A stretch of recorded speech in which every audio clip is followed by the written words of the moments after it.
Capítulo 8. Temperamento e personalidade. Este capítulo pretende estabelecer um marco para a orientação na dinâmica da vida psíquica e do espírito.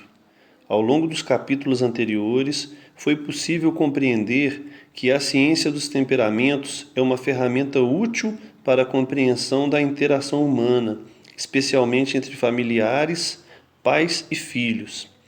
A partir da observação de algumas pessoas, pode-se identificar seu temperamento e assim prever e entender algumas reações, expectativas e comportamentos. Contudo, os principiantes no estudo do tema costumam confundir os conceitos de personalidade e de temperamento. Façamos uma digressão para que o leitor compreenda mais exatamente o que é a personalidade e possa diferenciar essas duas dimensões humanas com clareza. Para tal, é necessário ter em mente as 7 faculdades humanas: o senso comum, a razão, o apetite concupiscível, a vontade, o apetite irascível, o intelecto agente e o intelecto paciente. Essas faculdades também não se identificam em nada com os 4 temperamentos da psique, tratados anteriormente, ainda que se relacionem com eles. Cada um de nós constrói a própria vida na relação de si mesmo com as circunstâncias ao redor, como o próprio corpo, o idioma, as pessoas em torno e o país em que se vive. Essas condições podem ser mais favoráveis ou adversas e exigem mais ou menos esforço e vigor por parte do sujeito para articulá-las em vista de sua felicidade. Contudo, mesmo vivendo em situações favoráveis e com relativo sucesso em tudo o que se almejou e construiu, muitas pessoas são vítimas de uma repentina sensação de vazio que tentam curar das mais diversas maneiras, com álcool e drogas, por exemplo. Também há pessoas que buscam ocupações virtuosas, que possibilitam o controle de sua vida por um certo tempo e não ocasionam a sua ruína. Essas atividades as deixam momentaneamente satisfeitas e felizes, mas uma vez encerrada a ocupação, o vazio retorna de algum modo. Que ocupações são essas? Antigamente era a caça, a pesca.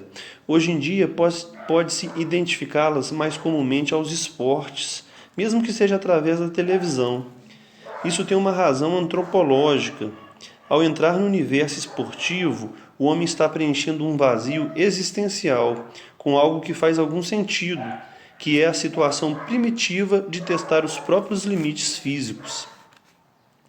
Nas sociedades organizadas do Ocidente, sobretudo nas grandes cidades, a dimensão da praça pública, dos mercados populares, em que se negociava, se proseava e tornava-se íntimo das pessoas da comunidade, se perdeu, e a ausência desse tipo espontâneo de relação comunal agravou esse vazio.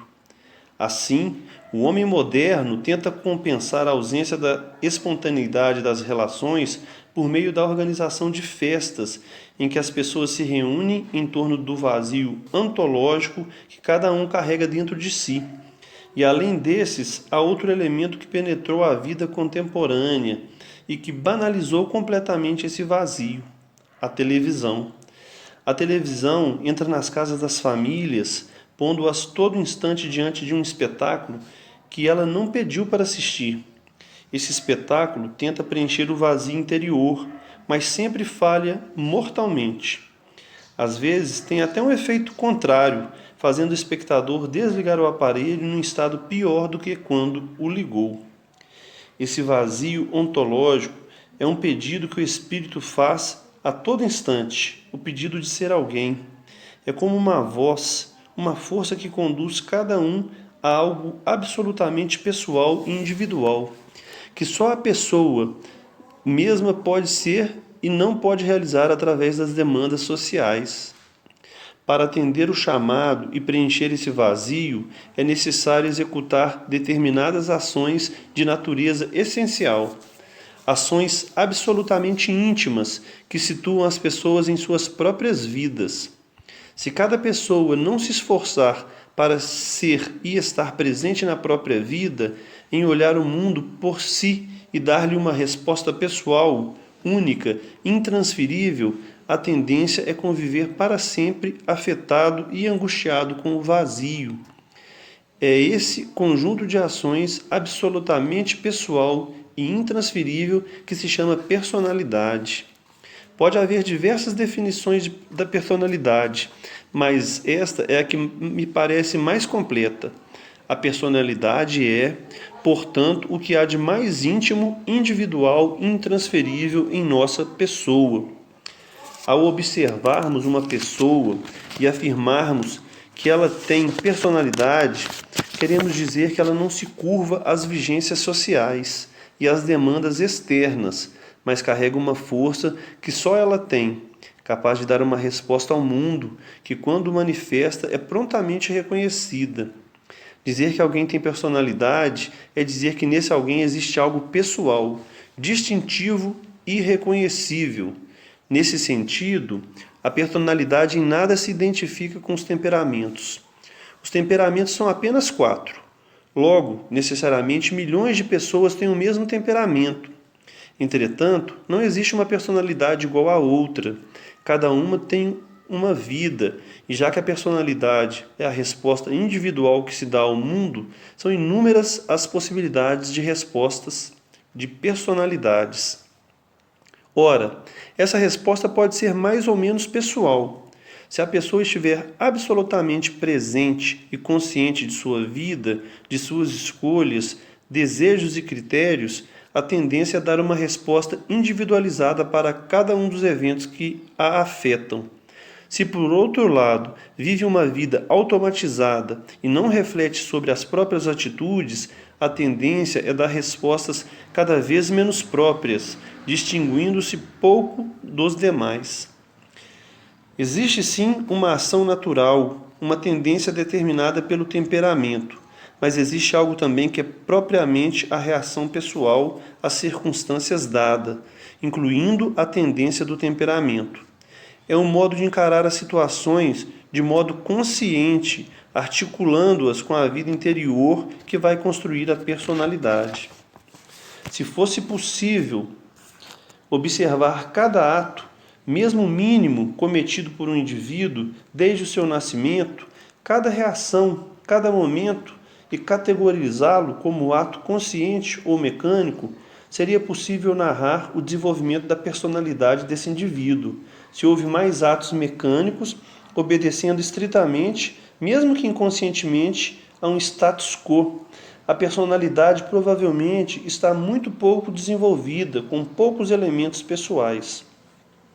Ao contrário, uma quantidade maior de atos refletidos e conscientes revelaria uma personalidade mais marcante e desenvolvida. Um bom exercício para avaliar o grau da personalidade é listar e examinar as coisas mais importantes de sua vida no momento. É uma espécie de diário de situação que se inicia a partir de perguntas como: o que é fundamental para a minha vida hoje?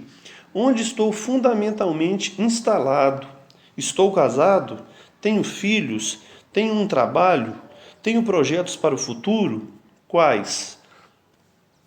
Diante de cada pergunta, deve-se tentar responder com franqueza se você estava presente no início desse processo ou se foi conduzido por automatismo, por pressões externas ou por uma vigência social. Em seguida, deve-se observar o nível de consciência e de pessoalidade que cada situação tem em sua vida. A partir disso, é possível avaliar a sua personalidade. É mais forte ou mais fraca? Mais desenvolvida ou mais atrofiada? Mais plena ou mais vazia?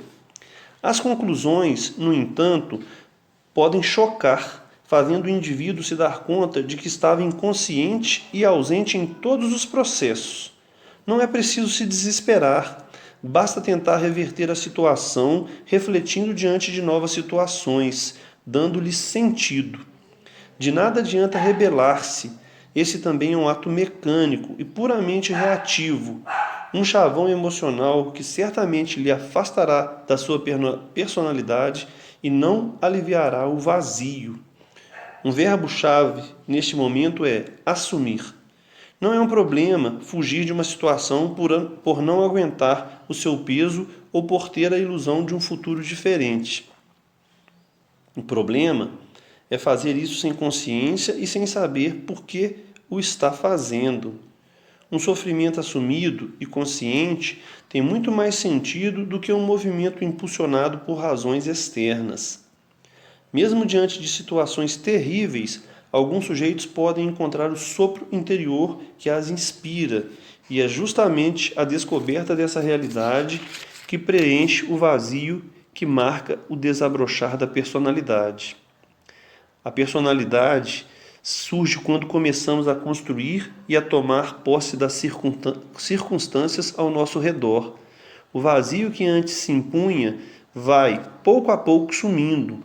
Às vezes o vazio é tão impiedoso que não nos dá tempo de construir uma personalidade. Às vezes ele aterroriza tanto que é necessário um auxílio para que se possa reagir e deixar de tomar decisões erradas e fatais. Medicamentos, por exemplo. Contudo, eles não são a resposta, e tapar esse vazio a custas de droga só vai anestesiar o sujeito e fazer com que o buraco aumente mais, tornando impossível qualquer resposta pessoal. Há outro dado a respeito da personalidade, o tempo. A personalidade humana se desenvolve no tempo, um dia após o outro. É preciso diariamente, com constância, atenção e calma, comparar o que precisa ser feito e o que está a fazer, preenchendo as ações de significado, tornando-as conscientes. A consciência pode ser anterior ou posterior à ação, ou seja, pode-se pensar antes de agir ou, uma vez já realizada a ação, pode-se analisá-la e assumi-la. O que deve fazer necessariamente é fugir da inconsciência e da falta de atenção.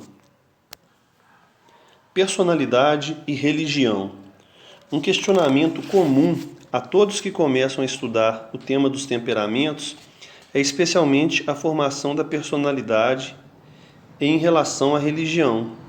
Pode a religião ser considerada uma ação automática, uma vez que a pessoa acredita e segue seus preceitos sem questionar? Ora, uma das características das religiões verdadeiras é o fato de serem pessoais e de tratarem de realidades pessoais. São religiões em que a totalidade de suas verdades, práticas, de sua elaboração teológica, de sua experiência e conexão se dá no orbe humano. Realidades como o pecado, o arrependimento, a salvação da alma e a redenção só dizem respeito ao ser humano. Assim, o aparente automatismo da religião verdadeira conduz o ser humano a se tornar mais pessoal, já que a prática o inclina à posse de um comportamento propriamente humano, mesmo que ainda inconsciente, e a prática regular desse comportamento lhe traz compaixão e bondade. É o caso da esmola, por exemplo.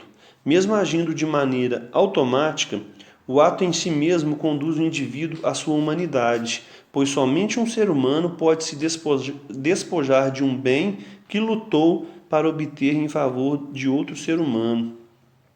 Todo esse processo não é propriamente consciente. No entanto, a prática leva o sujeito a um nível de consciência superior, pois quando alguém abre mão espontaneamente de um bem material, reduz efetivamente o poder da matéria à força do espírito. Quando a religião verdadeira coloca uma série de ações que soam como automáticas, ainda assim elas nos conduzem à humanidade, à aquisição da possibilidade de formar uma personalidade plena.